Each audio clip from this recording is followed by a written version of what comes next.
Hello everyone, আসসালামু আলাইকুম। সবাইকে স্বাগত জানাচ্ছি ভুবনস মম চ্যানেলের নতুন একটি ভিডিওতে। আশা করি আজকের ভিডিওটি আপনাদের সবার ভালো লাগবে। আজকে সকালবেলা মাছ মাংস বাজার করা হয়েছে। তো কিছু মাছ কাটায় নিয়ে আসছে আর কিছু মাছ এমনিতেই নিয়ে আসছে। তো ছোট মাছ যেগুলা দেখা যায় যে সেগুলা কিন্তু বাসায় কাটা যায়, এত কষ্ট হয় না, তাই এগুলা কিন্তু না কাটাই নিয়ে আসে। তো এই মাছগুলো আমি কেটে পরে সুন্দর মতো এখন ধুয়ে পরিষ্কার করে নিতেছি। আর যেই মাছগুলি কাটায় নিয়ে আসছে সেগুলো কিন্তু আমি আগেই ধুয়ে পরিষ্কার করে রাখছি। এখানে মুরগিটাও ধুয়ে রাখছি, মুরগিও 4 পিস করে নিয়ে আসছিল। তো কয়েক রকমের মাছই আনা হয়েছে, রুই মাছ, শোল মাছ, তারপরে পাবদা মাছ, চিংড়ি মাছ, বেলে মাছ, কয়েক পদের মাছই আনা হয়েছে। আসলে যখন বাজার করে দেখা যায় কয়েক পদের মাছ একসাথে নিয়ে আসে, তো একদিন একটু কষ্ট করলে কিন্তু আবার পরবর্তী কয়েকটা দিন আরামেই কাটানো যায়। আর এদিকে মুরগির পাটা পরিষ্কার করা বাকি আছে, তো মুরগির পাটা পরিষ্কার করে নিব। আর এদিকে মুরগির গিলা, কলিজা, গলা এগুলা আলাদা রাখছি। পাটা পরিষ্কার করে তারপরে এগুলা দিয়ে একসাথে একটা বক্সে রাখবো। আর এখন মাছ মাংস এগুলি আমি বক্স করে পরে রাখতেছি। ফ্রিজে মাছ মাংস রাখার ক্ষেত্রে আমার না মানে পলিথিনের চেয়ে মনে হয় যে বক্সে করে রাখলেই সুবিধা বেশি, তাই আমি সব মাছ মাংস যখনই বাজার করে বক্স করেই রাখি। আর এদিকে কিন্তু বেলে মাছ নিয়ে আসছিল, তো বেলে মাছ কিন্তু কাটা এখনও বাকি আছে। তো আমি ভাবলাম যে যেই মাছগুলি আগে ধোয়া হয়েছে, পরিষ্কার করা হয়েছে, সেগুলি আগে রেখে দেই। এরপরে এখন এই যে বেলে মাছ, এই বেলে মাছও কাটতে হবে। আর এই মাছ মাংসের বাজার গুছাতে গুছাতে কিন্তু অনেকটা সময় চলে গেছে। তো দুপুরের রান্নাটা এই জন্য একেবারেই শর্টকাট করতেছি। এই শীতে কিন্তু সিম, আলু, তারপরে কফি দিয়ে শোল মাছটা খেতে কিন্তু খুব ভালো লাগে। টমেটো দিয়ে, ধনেপাতা দিয়ে রান্না করলে খুব মজা। তো আমিও এই সিম, আলু, কফি দিয়ে পরে শোল মাছ রান্না করলাম। আর ডাঁটা শাক আনছিল, সেই ডাঁটা শাকটাই রান্না করলাম, সাথে সালাদ করলাম।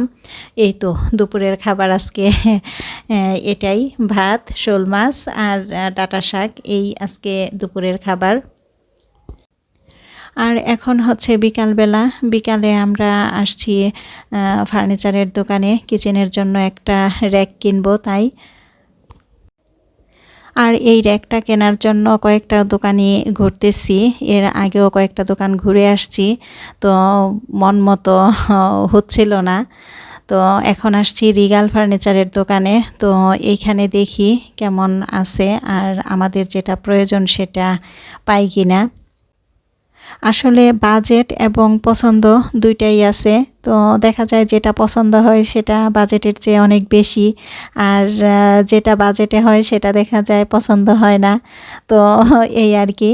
তো ঘুরে ঘুরে এখন দেখতেছি যে আমাদের যেটা প্রয়োজন এবং বাজেট যেটা, সেই বাজেটের মধ্যে প্রয়োজনীয় জিনিসটা পাই কিনা।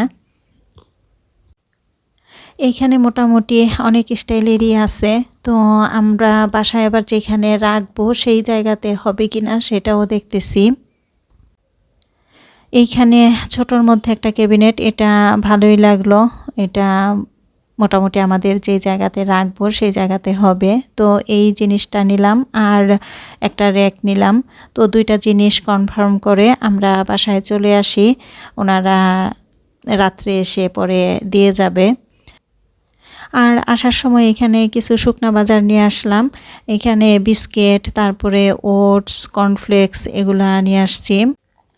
আর সুরেশ সরিষার তেলের যেই কারখানা, সেই কারখানা থেকে 2 প্যাকেট সরিষার তেলও আনা হয়েছে।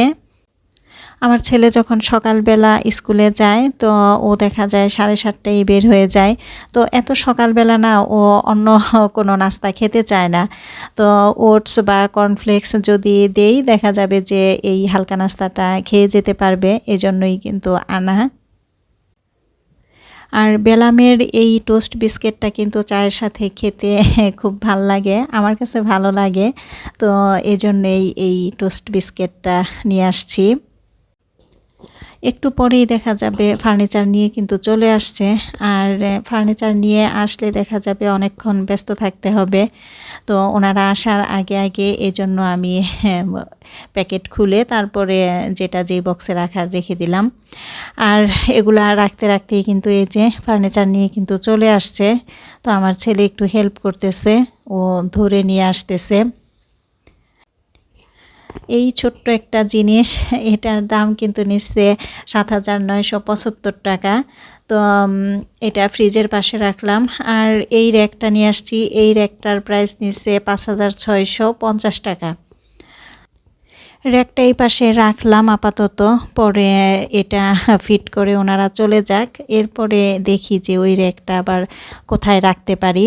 তো ওনারা এই যে গ্লাসগুলি ফিট করতেছে।